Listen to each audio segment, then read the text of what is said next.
ಅಥವಾ ನಮ್ಮ ಸರ್ಕಾರಕ್ಕೆ ಕೇಳಿ ಬೈತೇನೆ, ಮತ್ತೆ ಮುಸಲ್ಮಾನರಿಗೆ ಕೇಳಿ ಬೈತೇನೆ. ಅಲ್ಲೊಂದ್ ಬಿಟ್ರೆ ದೇವ್ರಿಲ್ಲ ದೇವ್ರಿಲ್ಲ, ನಿಮ್ ದೇವ್ರ ಒಬ್ಬರೇ ಇರೋದ ಅಲ್ರೇ?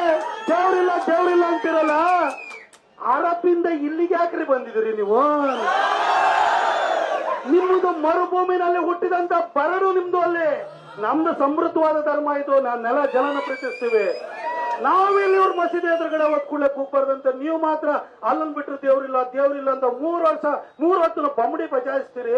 ಅದನ್ನ ನಾವು ಕೇಳಿಸ್ಕೊಳಲ್ವಾ? ಆಗ ಮಸೀದಿ ಎದುರುಗಡೆ ಒತ್ಕೊಳ್ಳೇದ್ ಮಾಡ್ಬೇಡಿ, ಮಸೀದಿ ಎದುರುಗಡೆ ಒತ್ಕೊಳ್ಳೆ ಡಿಜೆ ಹಾಕ್ಬೇಡಿ ಅಂತ ಹೇಳ್ತಿರಲ್ಲ. ಇದನ್ನ ಪೊಲೀಸರ, ಇದನ್ನು ಕೂಡ ನ್ಯಾಯ ಅಲ್ಲ. ಆಳುವವರು 2.5 ವರ್ಷಕ್ಕೆ ಬದಲಾಗ್ತಾರೆ. ಆಳುವವರು 2.5 ವರ್ಷಕ್ಕೆ ಬದಲಾಗ್ತಾರೆ. ಆದ್ರೆ ನೀವು ಸರ್ವಿಸ್ ಇರೋವರೆಗೂ ಕೂಡ ಜನರ ಸೇವೆಯನ್ನು ಮಾಡುವಂತವ್ರು. ದಯವಿಟ್ಟು ನಿಮ್ಮಿಂದ ನಾವು ಇದನ್ನ ನಿರೀಕ್ಷೆ ಮಾಡಲ್ಲ ಅನ್ನೋದನ್ನು ವಿನಮ್ರವಾಗಿ ನಾನು ನಿಮಗೆ ಹೇಳಲಿಕ್ಕೆ ಬಯಸ್ತೇನೆ.